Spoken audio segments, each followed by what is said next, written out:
নমস্কার বন্ধুরা, পিঙ্কি রান্নাঘরে তোমাদের অনেক অনেক অনেক বুক ভরা ভালোবাসা নিয়ে চলে এলাম আজকে একটি রান্না নিয়ে। তো চলো দেখো, আমি একদম গমের আটা দিয়ে এগুলো তৈরি করব। তো গমের আটা দিয়ে কিন্তু দোকানের মতন একদম এগরোল তৈরি হয়ে যাবে। দেখো, আমি প্রথমে হালকা করে একটু ছেঁকে নিয়েছি, তারপর কড়াইতে দেখো সর্ষের তেল দিয়ে দিচ্ছি। দেওয়ার পর বাটিতে ডিম ভেঙে নিয়েছি। আর চলো দেখতে থাকো, একদম পারফেক্ট দোকানের মতন এগরোল তৈরি হয়ে যাবে বাড়িতে বসেই। তো চলো দেখতে থাকো কিভাবে করছি। তোমরা গমের আটা দিয়ে আর ময়দা দিয়েও করতে পারো, আমি এটা গমের আটা দিয়ে করছি। তারপর দেখো ডিমটা ঢেলে দিলাম। দেওয়ার পর কিন্তু এখানে আমি একটু ছেঁকে ছেঁকে রেখেছিলাম সেই রুটিগুলো দিয়ে দিলাম এখানে। দিয়ে হাত দিয়ে চেপে চেপে ভালো করে একটু ঘুরিয়ে ঘুরিয়ে নাড়িয়ে দিলাম। তারপর দেখো এক পিঠ ভাজা হয়ে গেল, আমি কিন্তু উল্টিয়ে দিলাম।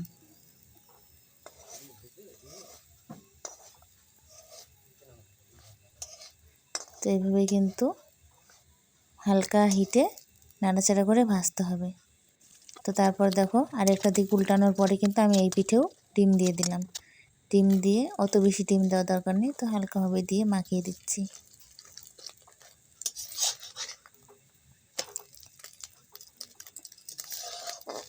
তো দেখেছো বন্ধুরা, দেখতে কতটা সুন্দর, তাহলে ভাবো খেতে কতটা সুন্দর হয়েছে।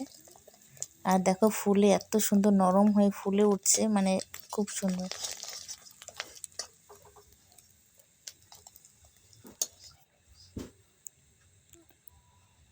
দেখো বন্ধুরা, দারুণ অসাধারণ। তারপর দেখো এক এক করে সবগুলো ভেজে নিচ্ছি। আর এটা দেখো এত সুন্দর ফুলে উঠছিল, খুব সুন্দর। দেখো যেরকম নরম তুলতুল করছে, আর সেরকম গমের আটাটা দিয়ে তৈরি করলে কিন্তু ব্যাপক হয় খেতে। আর ময়দাটা কিন্তু পরে কিন্তু শক্ত হয়ে যায়, কিন্তু এটা কিন্তু শক্ত হবে না। তো দেখো কত সুন্দর লোভনীয় লাগছে রান্না করতে করতেই, তো অসাধারণ হয়েছে। তো দেখো এক এক করে কিন্তু আমি ভেজে নিচ্ছি।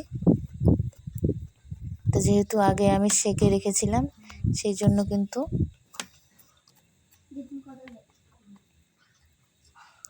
পরে বেশিটা টাইম লাগবে না। কেন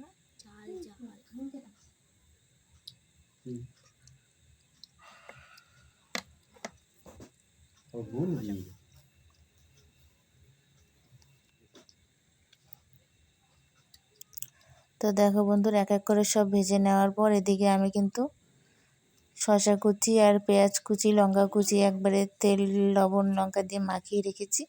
এটা কিন্তু এখন আমি মিশিয়ে দেব এটার মধ্যে, এগ রোলটার মধ্যে দিয়ে দিচ্ছি সুন্দর করে। দিয়ে তারপর দেখো টমেটো সস দিয়ে দিলাম ওপর দিয়ে। এবার কিন্তু মুড়িয়ে রোল করে নিলেই কিন্তু হয়ে গেল একদম দোকানের মতো এগ রোল।